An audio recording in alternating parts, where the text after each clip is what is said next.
Good evening dear students. मैं doctor Neha Srivastava, assistant professor, school of agriculture.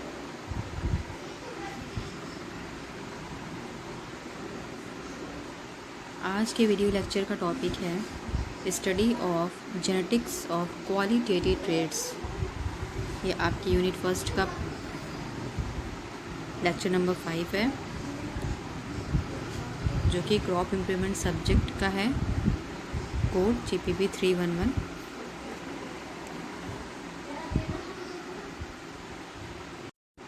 Code GPP 311।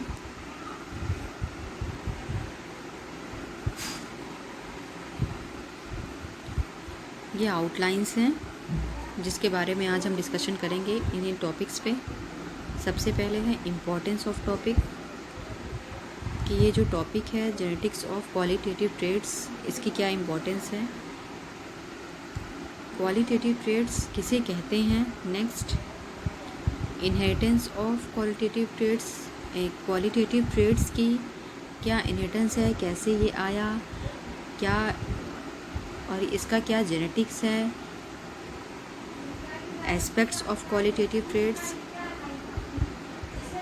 Qualitative traits के क्या aspects हैं, क्या तथ्य हैं, कैसे इसे हम समझ सकते हैं। फिर उसके लर्निंग आउटकम्स, आपको क्वालिटेटिव ट्रेड्स के बारे में पढ़ने के बाद आपको क्या सीखने को मिलेगा, आप उससे क्या कर सकते हैं। फिर रेफरेंसेस है। तो ये कुछ पॉइंट्स हैं जो आज हम इस लेक्चर में बताएंगे आपको।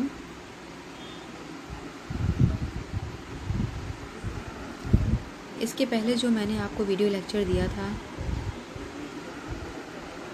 वो था जेनेटिक्स ऑफ क्वांटिटेटिव ट्रेड्स। तो क्वांटिटेटिव मतलब कि हम जब किसी चीज़ को जब क्वांटिटी की बात करते हैं तो वो कोई कैरेक्टर जब क्वांटिटी में मतलब जिसमें जिस ट्रेड में 5 से ज़्यादा जीन इन्वॉल्व होते हैं एक ही कैरेक्टर को एक्सप्रेस करने में, तो वहाँ पे हम क्वांटिटेटिव की बात करते हैं। पर जहाँ पे 1-2 ही जीन होते हैं उस पर्टिकुलर कैरेक्टर को एक्सप्रेस करने में इन्वॉल्व होते हैं, तो वहाँ पे क्वालिटी की बात आती है। तो ये क्वालिटेटिव और क्वांटिटेटिव में डिफरेंस है। क्वांटिटेटिव तो हम पढ़ चुके हैं, आज क्वालिटेटिव है कि मतलब क्वालिटेटिव ट्रेड्स कौन कौन से होते हैं। सबसे पहले तो क्वालिटेटिव ट्रेड जैसे कि आपका हो गया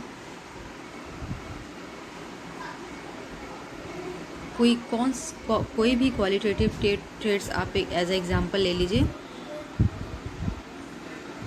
जैसे डिजीज़ रेजिस्टेंट है, डिजीज़ है, कौन सी डिजीज़ लग रही है, उसमें अगर हमको एक कैरेक्टर मैंने जैसे ले लिया डिजीज़, या फिर एबायोटिक स्ट्रेस का कोई कैरेक्टर ले लीजिए, ड्रॉट रेजिस्टेंस, ड्रॉट टॉलरेंस। तो ये सब चीज़ें क्वालिटी में आती हैं और इन सब चीज़ों को जो जीन गवर्न करता है वो 1, 2 या 3 जीन होते हैं। जबकि क्वांटिटेटिव ट्रेड्स में क्वांटिटी में मतलब ज़्यादा मात्रा में जीन होते हैं जो एक ही कैरेक्टर को गवर्न करते हैं।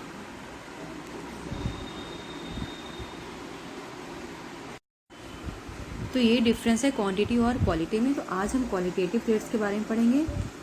इम्पोर्टेंस ऑफ टॉपिक जो क्वांटिटेटिव ट्रेड्स का था वही क्वालिटेटिव ट्रेड्स का है, कि हमें ब्रीडिंग प्रोग्राम स्टार्ट करने से पहले जो 2 मेन रिक्वायरमेंट होती हैं वो होती हैं वेरिएबिलिटी क्रिएट करना, और नेक्स्ट है उसके बाद हमें सिलेक्शन करना होता है। ये बेसिक रिक्वायरमेंट है प्लान ब्रीडिंग के। इसको करने के लिए हमें पॉपुलेशन की ज़रूरत पड़ेगी, क्योंकि वेरिएबिलिटी पॉपुलेशन जितनी ज़्यादा होगी वेरिएबिलिटी उतनी ज़्यादा होगी, तो पॉपुलेशन की ज़रूरत पड़ेगी और इसके बाद हम उसका सिलेक्शन करते हैं। पॉपुलेशन जो प्रेजेंट है वो दोनों तरह की हो सकती है, हेरिटेबल भी और नॉन हेरिटेबल भी। तो जो हेरिटेबल है वो किस वजह से है, जीन जो प्रेजेंट है प्लांट में उस जीन की वजह से, पॉपुलेशन में जो जीन प्रेजेंट है उसकी वजह से है। तो इसलिए हमको ये सब चीज़ें थोड़ा पढ़ना पड़ेगा कि जेनेटिक्स हमारे जो क्वालिटेटिव ट्रेड्स कुछ हैं उसके क्या जेनेटिक्स हैं, क्या उसका कैसे कैसे हम उसको समझ सकते हैं, तो उसके बारे में आज हम थोड़ा आपको बताएंगे। ठीक है, क्वालिटेटिव ट्रेड्स सेम मैं आपको बता चुकी हूँ कि ये कैरेक्टर, और हाँ ये तो इसमें जो जीन इन्वॉल्व होते हैं वो एक या दो जीन ही होते हैं, और ये इन्वायरमेंट का इन पे इफेक्ट नहीं पड़ता है। Such character are govern by one और फ्यू जीन्स, ये बताया मैंने, एक या दो जीन से गवर्न होते हैं। And the character produce by these gene known as quantitative trait, जो कैरेक्टर इससे प्रोड्यूस होता है वो होता है क्वांटिटेटिव। और ये क्वांटिटेटिव ट्रेड्स का ये इम्पोर्टेंस होता है कि वो इजीली हम उसे डिटेक्ट कर सकते हैं, क्योंकि ये बहुत कम जीन से गवर्न होते हैं, एक या दो ही जीन इसमें इन्वॉल्व होते हैं इस कैरेक्टर को एक्सप्रेस करने के लिए। ये नॉन कॉन्टीन्यूस वेरिएशन होता है, इसमें वेरिएशन कॉन्टीन्यूस नहीं होता है, क्योंकि इसमें इन्वायरमेंट का कोई रोल नहीं होता है, इसलिए ये नॉन कॉन्टीन्यूस मतलब कॉन्टीन्यूस वेरिएशन नहीं है, जैसा कि क्वांटिटेटिव ट्रेड्स होता है। तो ये क्वालिटेटिव कैरेक्टर्स जो होते हैं उनके ये कुछ इम्पॉर्टेंट पॉइंट्स हैं। अब inheritance of qualitative traits, Mendel के जो लॉ ऑफ इनहेरिटेंस है उसके बारे में आप लोग अच्छी तरह से जानते होंगे। तो उस law of inheritance qualitative traits पे ही डिपेंड है, बेस्ड है। मेंडल का ने जो लॉ प्रपोज किया था, लॉ ऑफ इनहेरिटेंस, वो क्वालिटेटिव ट्रेड्स पे ही बेस्ड है। तो उस कुछ एस्पेक्ट्स हैं, यहाँ पे थोड़ा सा गलती हो गई है, मिस्टेक है, ये क्वांटिटेटिव नहीं क्वालिटेटिव रहेगा। मैं दूसरी स्लाइड सही करके अपलोड कर दूंगी आपको। तो क्या क्या है जैसे जो क्वालिटेटिव ट्रेड्स को समझने में हमारी मदद करेंगे, जो हमें जानना काफ़ी ज़रूरी है। क्वालिटेटिव ट्रेड्स को पढ़ने के लिए हमें कुछ कौन कौन से पॉइंट्स हैं जिसके बारे में जानना ज़रूरी है। तो वो है डोमिनेंस, सेग्रीगेशन एंड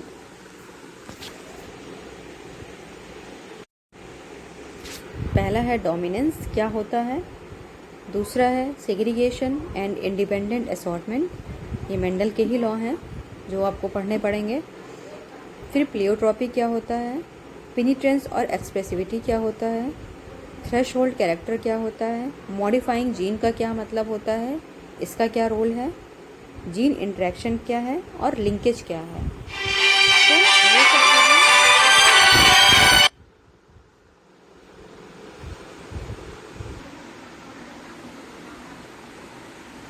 तो इन सब टॉपिक पे हम आज जो मेन डिस्कशन का टॉपिक है वो ये है हमारा कि हमें क्वालिटेटिव ट्रेड्स को पढ़ने के लिए क्या क्या चीज़ें जानने की ज़रूरत है। ठीक है, तो एक एक करके हम डिस्कस करते हैं आपसे। सबसे पहले तो डोमिनेंस क्या होता है। जब भी आप किसी भी जीन में एक डोमिनेंस एलील होता है और एक रिसेसिव एलील होता है।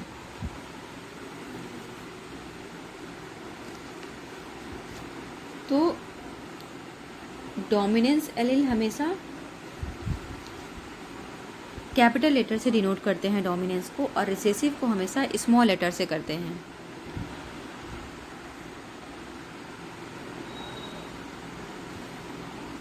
जैसे इसमें देख रहे हैं आप, अगर जैसे इसमें देख रहे हैं कि इसमें कैपिटल भी है तो ये डोमिनेंस है, डोमिनेंट शो कर रहा है। कैपिटल भी स्मॉल भी है तो ये भी डोमिनेंट शो कर रहा है, क्योंकि डोमिनेंट की प्रेजेंस में रिसेसिव अपने आप को एक्सप्रेस नहीं कर पाता है। रिसेसिव एलील जो होता है वो अपने आप को F1 जनरेशन में एक्सप्रेस नहीं कर पाता है। तो यहाँ पे भी ये डोमिनेंट है और फ्लावर उसी पर्पल ही कलर का है। यहाँ पे भी कैपिटल भी स्मॉल भी है तो भी ये भी डोमिनेंस जी।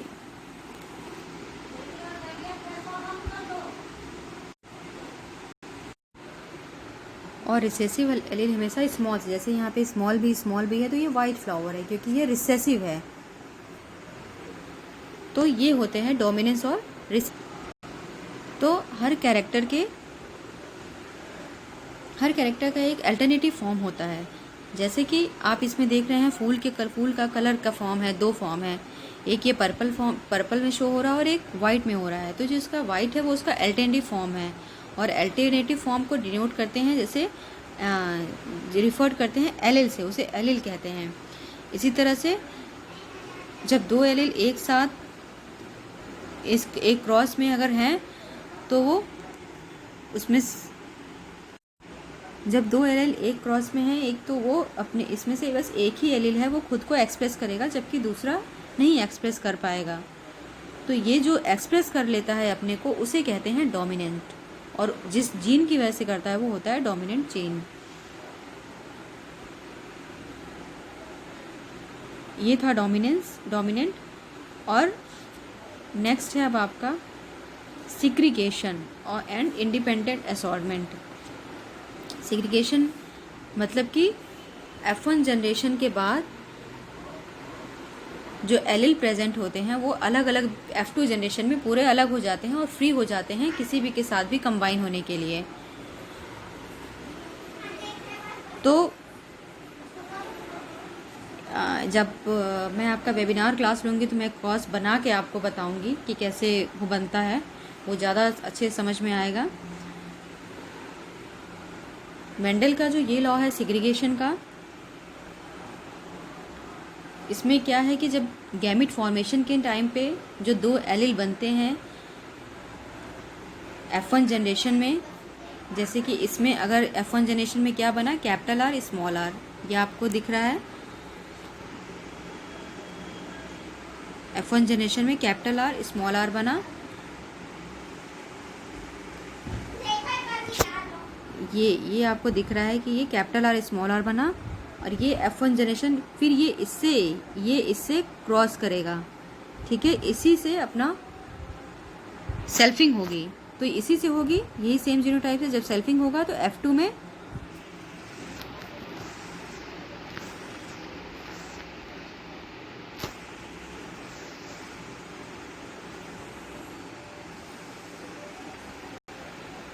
तो जब सेल्फिंग होगी तो F2 में हमें ये रेशियो मिलेगा। कैसे मिलेगा,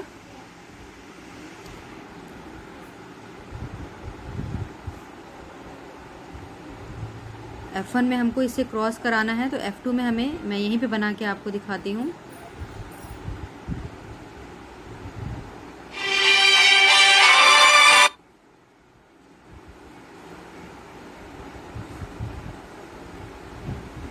capital R small R, capital R small R. अब हम इससे इसका, इस आर से इस आर का क्रॉस कराएंगे, इस आर से इसका कराएंगे, फिर इससे इसका कराएंगे। क्लियर है? तो अभी हम इस आर से इस आर का कराएंगे तो हमें यहाँ पे मिलेगा कैपिटल आर। फिर जब हम इससे इसका कराएंगे तो कैपिटल आर स्मॉल आर, फिर नीचे वाले आर से फिर कैपिटल आर, तो फिर ये और ये। तो यहाँ पे कितने तरह का हमें मिला, कैपिटल आर मीन्स ये आपको हो गया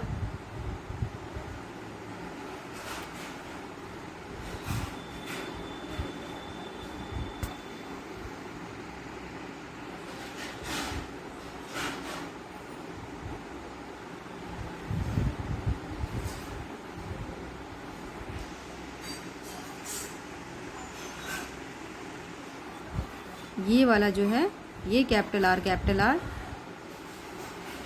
और ये वाला और ये तीनों एक तरह के हैं, क्योंकि इसमें डोमिनेंट जीन है प्रेजेंट है। जब डोमिनेंट जीन प्रेजेंट है तो ये और ये तीनों एक तरह हैं, क्योंकि इसमें डोमिनेंट जीन प्रेजेंट है। जब डोमिनेंट जीन प्रेजेंट है तो ये तीनों एक तरह के हुए, एक तरह का फिनोटाइप हुआ। तो ये आर मीन्स ग्रीन कलर, तो ये ग्रीन कलर ही शो करेगा, राउंड सीड ही रहेगा। ये आर मीन्स राउंड सीड, तो ये राउंड सीड रहेगा। और स्मॉल आर मीन्स रिंकल्ड, तो यहाँ पे ये स्मॉल आर है, ये रिंकल्ड सीड है। तो ये तीनों राउंड सीड हो गए। और ये जो आपका एक ये वाला आर है, ये स्मॉल आर जो ये रिसेसिव कंडीशन में है, मतलब होमोजाइगोट रिसेसिव है, तो ये अपने को अब एक्सप्रेस करेगा और ये रिंकल्ड हो जाएगा। तो ये इस तरह से ये क्रॉस बनता है, और हमें तब रेशियो पता चलता है कि कितना रेशियो है। तो अभी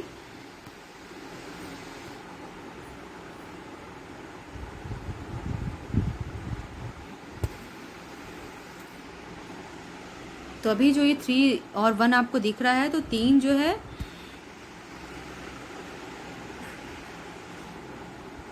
ये 3 जो है ये आपका, ये 3 ये आपका है राउंड सीट, और ये 1 जो है ये है रिंकल्ड सीट, क्योंकि तीनों में डोमिनेंट जीन था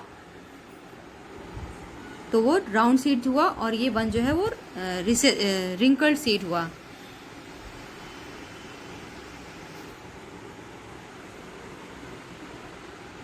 तो ये सिग्रीगेट हो गया, F2 जनरेशन में ये सिग्रीगेट हो गया और एक दूसरे से कंबाइन होकर के क्रॉस बनाया, और ये फिनोटाइप जो फिनोटाइपिक रेशियो आया वो 3:1 का आया। इसी तरह से एक एग्जांपल येलो सीट का और दिया है। तो ये है law of segregation. Segregation means जो 2 एलील प्रेजेंट होते हैं जीन में वो सिग्रीगेट कर जाते हैं F2 जनरेशन में, और रैंडम यूनियन बना लेते हैं एक दूसरे के साथ गैमेट प्रोड्यूस करने के लिए। अलग अलग ये जो गैमेट हैं वो अलग अलग तरीके जाइगोट बनाने के लिए रैंडम यूनियन बना लेते हैं रैंडमली कहीं से भी किसी भी गैमेट के साथ यूनियन बना करके एक दूसरा जाइगोट बनाते हैं। तो जो हमें 2 तरह के फिनोटाइप का रिजल्ट जिससे मिलता है, एक राउंड और एक रिंकल्ड। ये है सेग्रीगेशन एंड इंडिपेंडेंट, मतलब कि जो गैमेट है वो आज़ाद हैं अपना जाइगोट मतलब क्रॉस बनाने, जाइगोट डेवलप करने के लिए। ये है मोनोहाइब्रिड क्रॉस का एक एग्जांपल। मोनोहाइब्रिड मतलब यहाँ पर हम सिर्फ एक जीन की बात कर रहे हैं और एक ही कैरेक्टर की बात कर रहे हैं, तो ये मोनोहाइब्रिड क्रॉस है। मोनोहाइब्रिड क्रॉस का एग्जांपल है। सिर्फ एक जीन यहाँ रिस्पॉन्सिबल है एक कैरेक्टर के लिए। ठीक है, अब नेक्स्ट है मेरा प्लियोट्रॉपी। प्लियोट्रॉपी मीन्स जब एक जीन बहुत ज़्यादा कैरेक्टर को गवर्न करता है तो उसे कहते हैं प्लियोट्रॉपी। यहाँ पे एग्जांपल आपको इमेज से पता चल रहा होगा, जीन फीचर 1, फीचर 2, फीचर 3, मतलब एक ही जीन 3-4 कैरेक्टर को गवर्न कर रहा है, तो इसीलिए इसको कहते हैं प्लियोट्रॉपी, मतलब कि एक जीन 3-4 कैरेक्टर को गवर्न कर रहा है।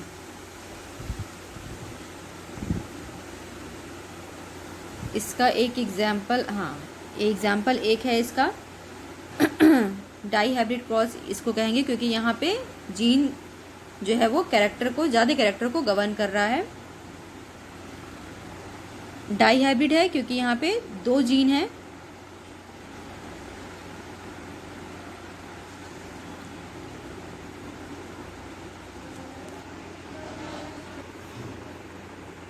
एक जीन 2 कैरेक्टर गवर्न कर रहा है। तो ये YYR मीन्स येलो और राउंड। ये 2 कैरेक्टर कौन से हैं कि ये येलो भी एक ही जीन है पर ये येलो और राउंड दोनों को गवर्न कर रहा है। तो ये येलो और राउंड है, और एक तरफ है येलो रिंकल्ड और ग्रीन होगा। ये ग्रीन है और रिंकल्ड है। तो येलो और राउंड आपका कैपिटल YR से है और रिंकल्ड और ग्रीन स्मॉल YR से है। F1 में जब जाइगोट फॉर्मेशन होगा तो ये गैमेट जो है वो capital Y small y, capital R small r बनाएंगे। तो यहाँ पे डोमिनेंट है, वही आपका डोमिनेंट क्या है, जो यही गैमेट आपका डोमिनेंट है। ये वाला गैमेट आपका डोमिनेंट इसमें है, कैपिटल Y वही है, तो हमें जो फॉर्मेशन होगा वो यही होगा। येलो और राउंड ही मिलेगा हमें सीड। और जब इसका F2 में जब ये सिग्रीगेट करेगा, F2 जनरेशन में सेल्फिंग के बाद जब ये सिग्रीगेट करेगा तो इसको जैसे मैं उसमें बताई थी, एक जीन एक कैरेक्टर गवर्न कर रहा था उस टाइम जो मैंने मोनोहाइब्रिड क्रॉस बताया था। अभी ये एक जीन 2 कैरेक्टर गवर्न कर रहा है, तो इसमें वैसे ही इसको अलग अलग करेंगे।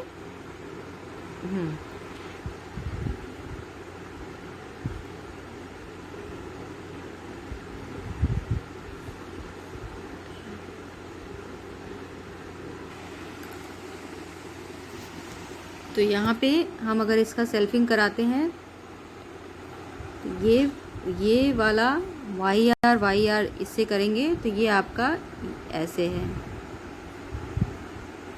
ठीक है। और ये इसका इससे कराएंगे, फिर इसी का इससे कर लिखेंगे। तो ये जब इसका इससे कराएंगे तो कैपिटल वाई स्मॉल वाई हुआ, जो कि यहाँ लिखा हुआ है। फिर जब इसका इससे कराएंगे, सॉरी, इसका इससे कराएंगे तो ये कैपिटल वाई कैपिटल आर, फिर इसी का स्मॉल आर से कराएंगे तो कैपिटल वाई स्मॉल आर, ये दो जाइगोट बने। अब स्मॉल वाई कैपिटल आर इसका हो गया। अब इसका इससे small Y capital R small Y small R, इस तरह से लिखेंगे हम तो ये अलग अलग तरह के जाइगोट बनेंगे।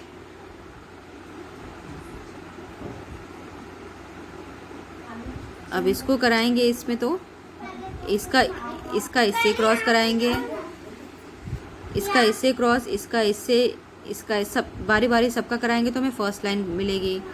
फिर इसी तरह से सेकंड वाले का इसका इससे ऐसे चारों से कराएंगे तो सेकंड लाइन मिलेगी। फिर सेम इसका ही हम इससे ये मैं आपको वेबिनार में करके दिखाऊंगी बना के, ऐसे होगा तो ये हमको थर्ड लाइन मिलेगी। फिर आपको क्लियर हो जाएगा कि कितनी सील, कितना येलो राउंड है, कितना ग्रीन राउंड है, कितना येलो रिंकल्ड है, कितना ग्रीन रिंकल्ड है, ये क्लियर हो जाएगा उस टाइम। ये डाई हाइब्रिड क्रॉस का एग्जाम्पल है और जो कि प्लियोट्रॉपी भी एक्सप्लेन करता है। ये होता है प्लियोट्रॉपी। तो जब अब जो रेशियो मिलेगा हमको फिनोटाइपिक वो 9:3:3:1 का मिलेगा। 9 जो है वो येलो राउंड सीड होंगे, 3 ग्रीन राउंड होंगे, 3 येलो रिंकल्ड होंगे और 1 ग्रीन रिंकल्ड होंगे। तो आप ये देखिए एक ही जीन कितने तरह के जाइगोट फॉर्मेशन कर रहा है और वो कितने तरह के सीड हमको उससे देखने कितने तरह के सीड के कलर और शेप देखने को मिल रहे हैं। नेक्स्ट है जीन इंटरेक्शन। हाँ, जीन इंटरेक्शन से पहले एक है पेनिट्रेसी एंड एक्सप्रेसिविटी। मतलब कि जनरली ओलिगोजीन अपने को एक्सप्रेस करता है,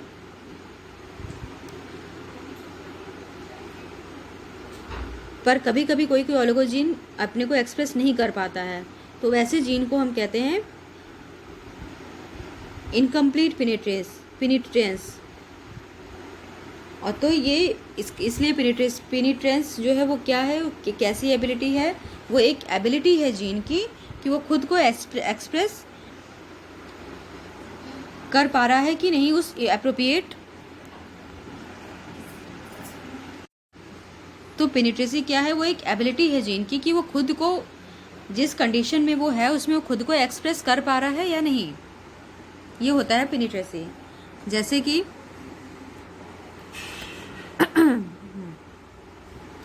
एग्जाम्पल के लिए अभी कैपिटल बी स्मॉल बी है अगर, तो इस कैपिटल बी हेट्रोजाइगोट कंडीशन है,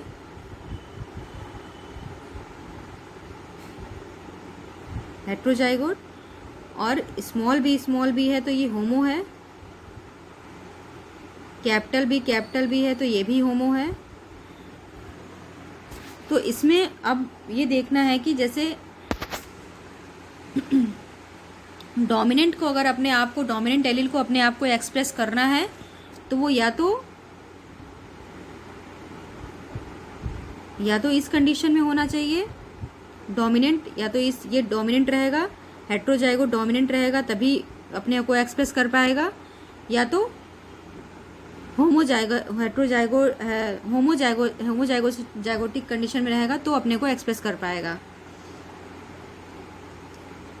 अदरवाइज ये अगर स्मॉल बी में आ गया तो फिर ये नहीं कर पाएगा। इसी तरह रिसेसिव जो है, रिसेसिव एलील अपने आप को कब एक्सप्रेस कर पाएगा, जब ये होमोजाइगोटिक कंडीशन में रहेगा। हेट्रोजाइगोट में रिसेसिव अपने को नहीं एक्सप्रेस कर पाएगा। तो ये पेनिट्रेसी है हर एक जीन की कि वो अपने आप को कब एक्सप्रेस कर पाता है और कब नहीं। जब 8 डिग्री सेल्सियस से कम टेम्परेचर रहता है तभी वो अपने को एक्सप्रेस कर पाता है, एल्बिनो सीड प्रोड्यूस करता है सीडलिंग, अदरवाइज वो नहीं करता है। जब temperature more than 90 degree Celsius उससे ज़्यादा हो जाता है तो वो normal seedling, normal green seedling develop करता है। तो ये एक थ्रेशोल्ड कैरेक्टर का एग्जाम्पल है कि कुछ जीन ऑलिगो जीन्स होते हैं जो इन्वायरमेंट, जिन्हें स्पेसिफिक इन्वायरमेंट चाहिए। नेक्स्ट एक आपका था जीन इंटरेक्शन के पहले है मॉडिफाइंग जीन। मॉडिफाइंग जीन वो होते हैं जो खुद का उनका कोई अपना इफेक्ट नहीं होता है, पर वो वहाँ प्रेजेंट रहने की वजह से वो अदर जीन को इफेक्ट कर देते हैं, तो जिनके एक्सप्रेस में कुछ चेंजेस आ जाते हैं।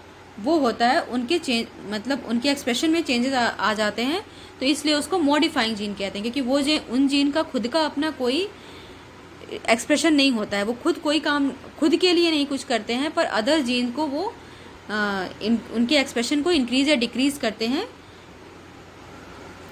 ऑलिगो जीन जो होते हैं। तो इसलिए इसको मॉडिफाइंग जीन कहते हैं। नेक्स्ट है अब आपका जीन इंटरेक्शन। जीन इंटरेक्शन जब किसी कैरेक्टर के लिए 2 या उससे ज़्यादा जीन रिस्पॉन्स प्रेजेंट होते हैं उसको एक्सप्रेस करने के लिए, तो उसमें जीन के बीच में इंटरेक्शन होता है और एक जीन दूसरे जीन को जीन के एक्सप्रेशन पे थोड़ा इफेक्ट डालता है, तो उसका जो एक्सप्रेशन होता है वो दूसरा होता है, रिजल्ट जो है वो दूसरा आता है। जैसे कि राइस की एक वैरायटी है, उसमें 2 डोमिनेंट जीन है एक ही कैरेक्टर के लिए।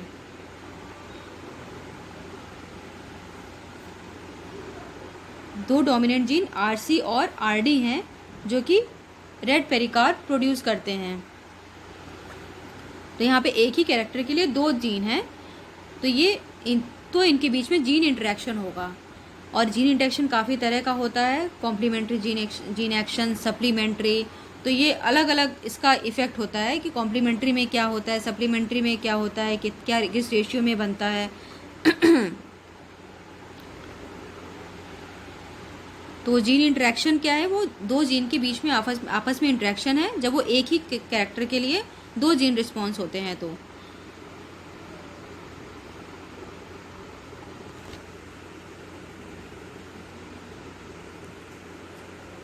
नेक्स्ट है आपका लिंकेज।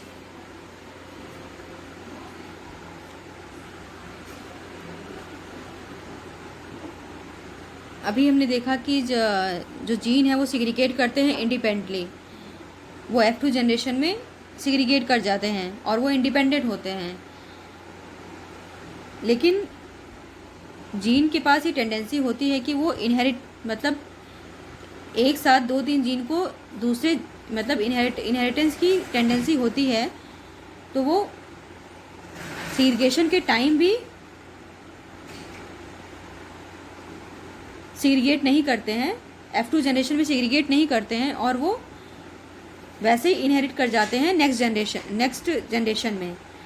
तो लिंकेज वही है, मतलब जीन की वो टेंडेंसी जो सेम गैमेट को सिग्रीगेशन के टाइम में नेक्स्ट जनरेशन में पास कर दे, और लेकिन इंडिपेंडेंट जो सिग्रीगेशन है वो ना दिखाए। वो जैसे जब F2 में सिग्रीगेट करते हैं जीन, तो वो ना एक्सप्रेस करे, तो वो होता है लिंकेज। कि वो इससे पहले जनरेशन में भी वैसी उसी मतलब एक साथ जीन जो है वो वही कैरेक्टर शो कर रहे थे और अभी भी वो उसी मतलब वो सिग्रीगेट नहीं किए हैं। तो ये होता है लिंकेज। और जो लिंकेज शो करते हैं वो सेम क्रोमोसोम में होते हैं। इसमें दिख रहा होगा कि जो जीन 2, 3, 4 है वो एक ही क्रोमोसोम में है, और जो अनलिंक्ड जो जीन है वो अलग क्रोमोसोम में है।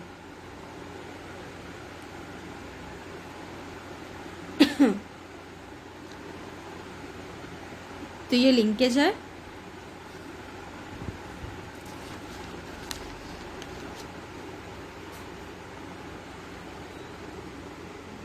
जैसे कि एक एग्जाम्पल है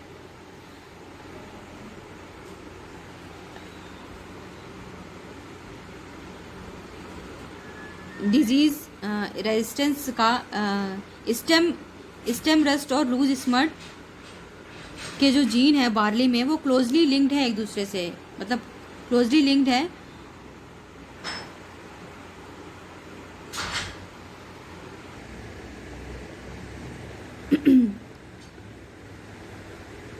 बार्ली में जो दो जीन रिस्पॉन्सिबल हैं स्टेम रस्ट के लिए और लूज स्मस्ट के लिए वो क्लोजली लिंक्ड हैं और टाइटली लिंक्ड हैं, तो वो ट्रांसमिटेड वो एक साथ होते हैं नेक्स्ट जनरेशन में, नेक्स्ट मतलब प्रोजेनी फॉर्मेशन में। तो उस टाइम पे हमें सिर्फ एक ही कैरेक्टर की स्टडी करनी चाहिए और जनरली जो ब्रीडर हैं वो सिलेक्ट करते हैं स्टेम रस्ट को सिर्फ, जिससे ऑटोमेटिकली लूज स्मर्ट जो है वो सिलेक्शन में आ ही जाता है, क्योंकि अगर एक जीन के लिए हैं वो दोनों लिंक्ड हैं तो वो एक साथ ही आएंगे। तो अगर एक जीन के बारे स्टडी जैसे लूज स्मर्ट और स्टेम रस्ट और लूज स्मर्ट एक साथ है, तो अगर स्टेम रस्ट की केवल स्टडी स्टेम रस्ट को ही लेके बढ़ेंगे आगे तो लूज स्मर्ट जो है वो अपने आप आएगा उसका जीन, तो उसकी स्टडी भी साथ साथ में हो जाएगी। लेकिन लिंकेज अगर डिज़ायरेबल और अनडिज़ायरेबल जीन के बीच में है तो उस समय क्रॉप इम्प्रूवमेंट में डिले होता है और F2 पॉपुलेशन में रिकवरी करनी पड़ती है। और F2 पॉपुलेशन जो है वो डिपेंड करता है कि लिंकेज है जीन में वो कितने डिस्टेंस पे है, क्या डिस्टेंस है दोनों जीन के बीच में। जितना ज़्यादा लिंकेज डिस्टेंस होगा और जितना मतलब लिंकेज कम होगा, the closer the linkage the larger the size of F2, उतना F2 पॉपुलेशन ज़्यादा होगा। इसके बारे में हम और डिस्कस करेंगे वेबिनार के टाइम पे, ताकि आपके मन में भी कुछ अगर क्वेश्चन है तो वो आप पूछ सके उसी टाइम। और ये कुछ लर्निंग आउटकम्स हैं जो आप क्वालिटेटिव कैरेक्टर्स के बारे में आपको पता चलेंगे जब आप ये इसका वीडियो देखेंगे और स्टडी करेंगे। Thank you students.